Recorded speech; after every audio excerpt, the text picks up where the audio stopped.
है क्या? जी तू तो बड़ो गरीब भिखारी हो, हम तो लड़का चाहिए सरकारी हो। मैं शादी भी करूंगी तो सरकारी लड़का से। आय हाय हाय हाय हाय, तू ही चालाक बाड़ू तो हम हूँ पहले ले तब बात आगे बढ़ी बबी। सुन लो का तोरा जैसा लड़की के बाजार पूरा नील होई, जांच पड़ताल में जो बढ़िया न फील होई, सील होई ढील तो बियाह कैंसिल होई। अरे अरे होई ढील तो बियाह कैंसिल होई, सील होई ढील तो बियाह कैंसिल होई, ना मनवा ढील तो बियाह कैंसिल होई। कहाँ जाइबू? अरे दूर हटा लो।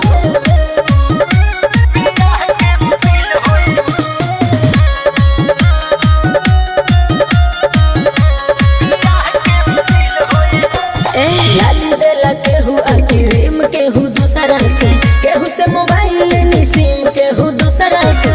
भीतर के देला हो सफा बकचोदे बड़ा लो। आइल बाड़े कोए जोगे देके रे, अरे अरे तारे तेहू तो में के रे।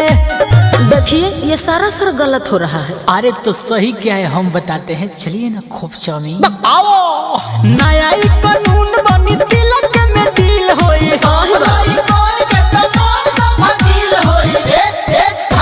सील होई ढील तो बियाह कैंसिल होई, होई ढील तो बियाह कैंसिल होई, सील होई ढील तो बियाह कैंसिल होई, सील होई ढील तो बियाह कैंसिल होई।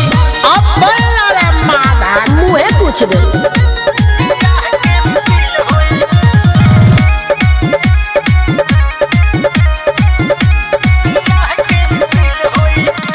नेता या विधायक पूरा देश बाटे हमनी के, पुलिस थाना मीडिया प्रेस बाटे हमनी के।